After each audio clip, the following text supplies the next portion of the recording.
Greetings, BookTube. I have a review for you. I like to read. You do too. Let's get readDANculous. Today's offering is an, I hope, humorous review or analyses, or however I call these little interpretations that I do of my readings, of S.J. Perelman's critical essays, as edited by Stephen H. Gale. S.J. Perelman, of course, being one of the amazing humorists that America has produced in the more contemporary times, and very much in the line from the Catskill comics to the Woody Allen type humor that I very much enjoy.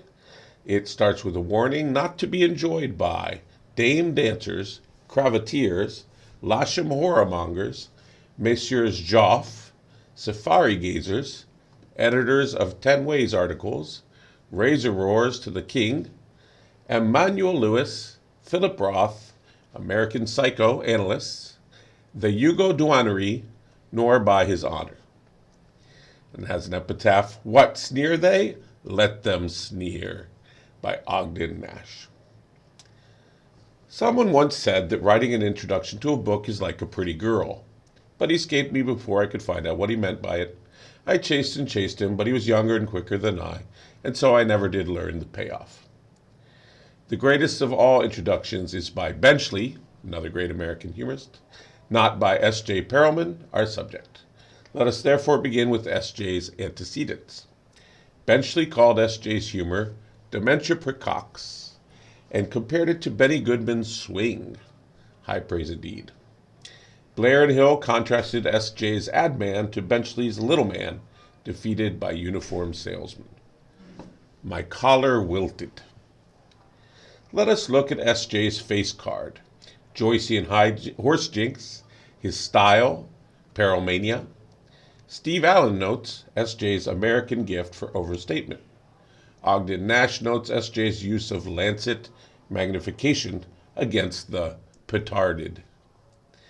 Benchley admits of a lack of cohesion confounding him in S.J., but deplores S.J.'s exclusion from Max Eastman's analysis of laughter.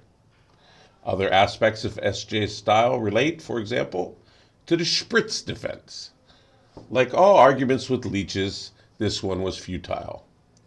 S.J. employs comic techniques, taking care not to fold tabs behind washers, see Figure 9, that he has made time-honored, such as the role reversal scenario, the hyper-literary naive, ostentation, and show business as what J.A. Ward finds the governing metaphor for American life.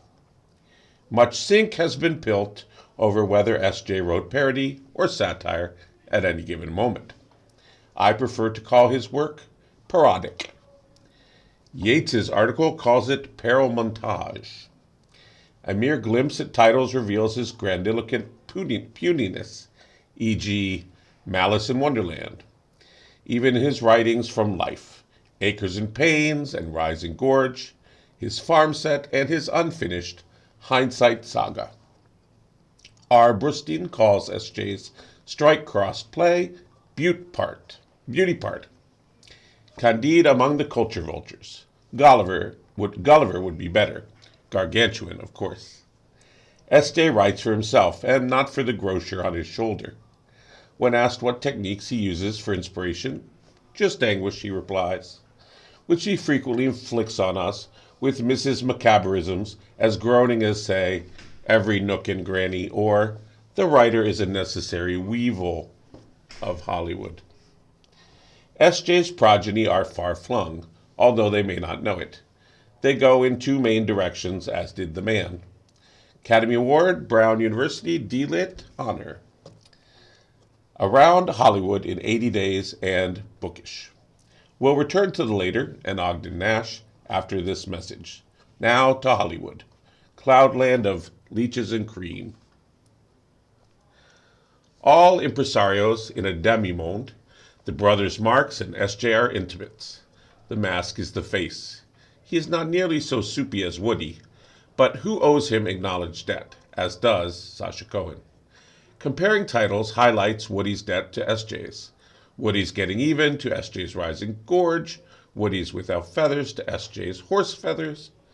Sanford Pinsker likens the difference from S.J. to Woody to subtle distinctions between the Schmendrick and the Schnook.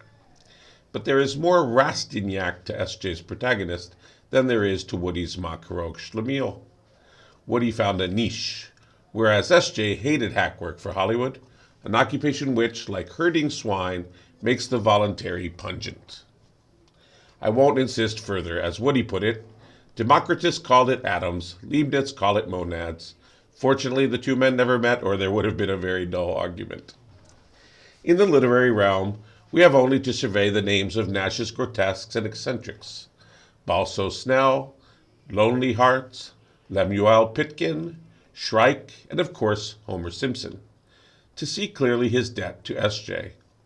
The Trojan bowels in Dream Life and false calling cards in Cool Million are but two other obvious examples.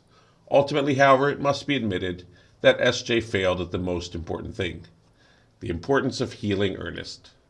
Hemingway is dead. Don't forget to square the tab on the way out.